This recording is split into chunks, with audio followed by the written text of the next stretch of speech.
अब बच्चों हम देखेंगे सजीव और ऊर्जा का निर्माण। इससे पहले भी आपने काफ़ी डिटेल्स आपने जानी कि ऊर्जा की निर्मित भोजन के पाचन से, श्वसन से होती है। यहाँ पर श्वसन की बात की जा रही है कि सजीवों में श्वसन की क्रिया जो होती है वो शरीर स्तर पर और कोशिकीय स्तर पर, ये 2 स्तरों पर होती है श्वसन की क्रिया। पहले हमने पढ़ा था 2 प्रकार, एक अंतः श्वसन और एक बाह्य श्वसन। ये 2 प्रकार के श्वसन होते हैं। और लेवल कौन कौन से लेवल होते हैं, श्वसन के स्तर कौन से होते हैं, तो शरीर स्तर होता है और एक कोशिकीय स्तर।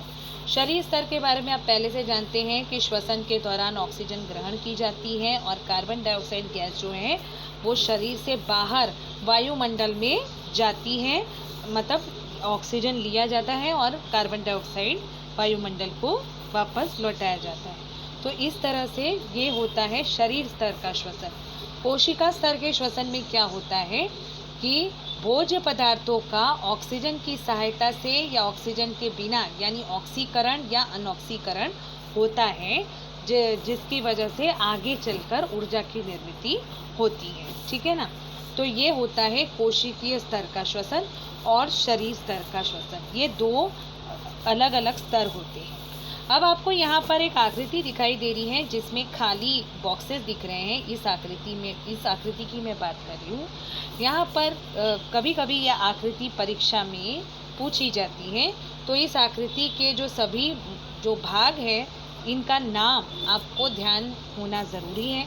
तो यहाँ पर जो पहला आपको बॉक्स दिखाई दे रहा है, इस बॉक्स में आपको क्या फिल करना है, क्योंकि ये नाक की तरफ ये एरो जारी है तो आपको यहाँ पर फिल करना है नाक। कभी भी आपको आकृति आए पेपर में तब आपको ये सारे नाम यहाँ पर भरने हैं। तो यहाँ पर हम भरेंगे नाक। इसके बाद आप देखिए दूसरा वाला जो बॉक्स बना है ये मुख की ओर यहाँ पर एरो दिखाई दे रहा है। तो यहाँ पर आपको भरना होगा मुख, क्योंकि इसे हम कहते हैं मुख। अब अगला जो यहाँ पर भाग आपको दिख रहा है ये क्या है, यहाँ पर ये स्वर यंत्र, यहाँ से स्वर जो हैं निर्मित होते हैं, इसीलिए हम इन्हें क्या कहते हैं, स्वर यंत्र कहते हैं। अब इस भाग को, ये जो भाग यहाँ पर दिखाया गया है ये है श्वसन नली, यानी कि जो भी श्वसन क्रिया हम करते हैं, जो भी ऑक्सीजन ग्रहण करते हैं वो यहीं से होकर गुजरती है, इसे हम श्वसन नली कहते हैं। ये अंदर की तरफ जो फेफड़ों में आपको दिखाई दे रही है ये भी श्वसन नलिका है। तो आपको यहाँ पर लिखना है श्वसन नलिका। ठीक है। अब नीचे की ओर जो आपको ये पार्ट यहाँ से दिख रहा है इसका नाम क्या है, ये एक डायफ्राम है। इसको हम इंग्लिश में डायफ्राम कहते हैं और हिंदी में हम इसे कहते हैं मध्य पटल। तो आप चाहे तो डायफ्राम लिख सकते हैं, आप चाहे तो मध्य पटल भी लिख सकते हैं। तो मध्य पटल है।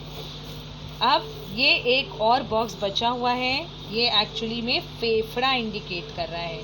ये जो है ये एरिया ये फेफड़ा है, तो आपको इस बॉक्स में फिल आउट करना है फेफड़ा। ठीक है। तो इस तरह से आकृति के सभी भागों के नाम आपको ज्ञात होने चाहिए। अब हम आगे बढ़ेंगे बच्चों। आगे यहाँ पर कुछ प्रश्न पूछे गए हैं, जैसे कि पहला प्रश्न है ग्लूकोज के एक अणु में कार्बन, हाइड्रोजन और ऑक्सीजन के कितने परमाणु होते हैं।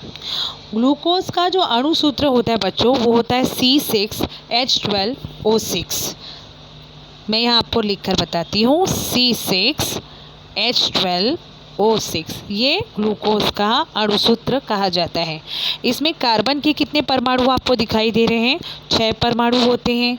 हाइड्रोजन के 12 परमाणु और ऑक्सीजन के 6 परमाणु होते हैं। तो ये पहला आपका प्रश्न था, इसका ये उत्तर हुआ।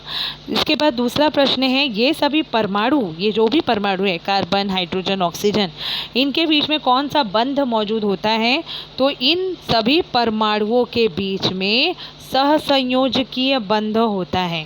साइंस 1 में आपने बंधों के भिन्न भिन्न प्रकारों के बारे में जाना होगा। तो सहसंयोजकीय बंध प्रकार का जो बॉन्ड है यानी बंध है यहाँ पर मौजूद होता है परमाणुओं के बीच। अब आगे देखेंगे तीसरा प्रश्न क्या दिया गया है इधर। तीसरा प्रश्न यहाँ दिया है कि किसी अणु का ऑक्सीकरण होता है तो क्या होता है। अर्थात क्या होता है, नहीं आप ये समझ लीजिए, वहाँ पर लिखना है तो, ठीक है। किसी अणु का ऑक्सीकरण होता है तो क्या होता है।